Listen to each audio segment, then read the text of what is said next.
So then in this day and age, we say, in the line of thought of psychiatry or of most schools of psychotherapy, it's important for you to accept yourself rather than to be in conflict. Get with yourself.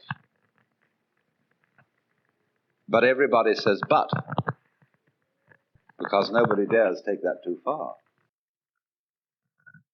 There's always a little bit of reservation on the end of it. It's like, I've never heard a preacher to this day give a sermon on the passage in the Sermon on the Mount, which begins, "Be not anxious for the morrow." They do occasionally refer to it and say, well, that's all very well for Jesus. But the actual putting into practice of this, nobody will agree with. They say it's not practical to not give a damn about how you're going to provide for the next day's meals and all that sort of thing. But it is practical. It's much more practical than what we're doing. If you mean by practical that it has survival value. Only, I want to point out that this is a kind of a two-step way. You see, the first step is not being anxious for the morrow. Not dreaming for one moment that you can change anything or improve anything.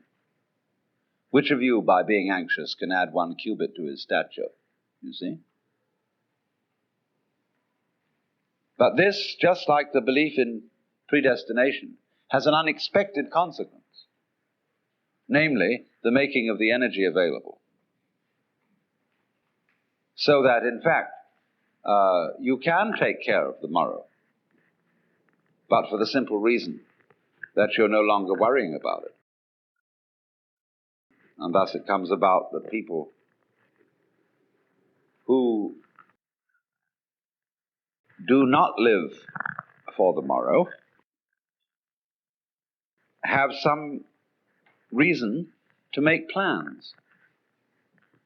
But those who live for the morrow have no reason to make plans for anything, because they never catch up with tomorrow, because they don't live in the present.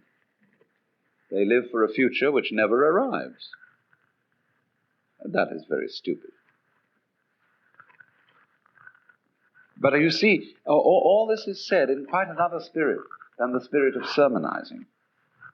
I'm not talking at all about something you should do.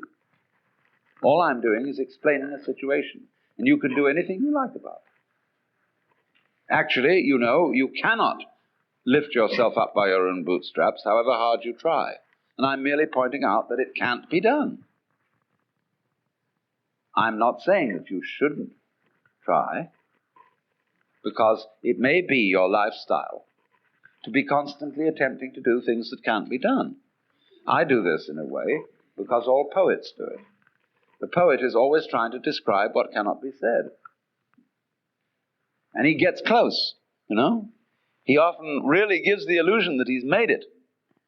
And that's a great thing, to be able to say what can't be said. I am trying to say, to express the mystical experience.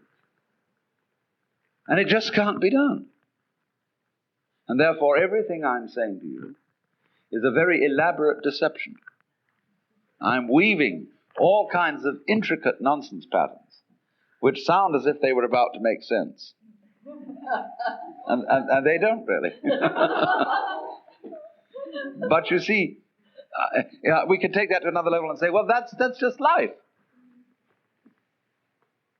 Once I was talking with Fritz Perls at the Esalen Institute.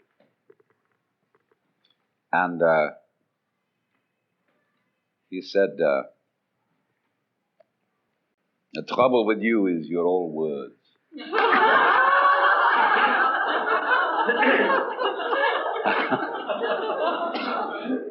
Why don't you practice what you preach?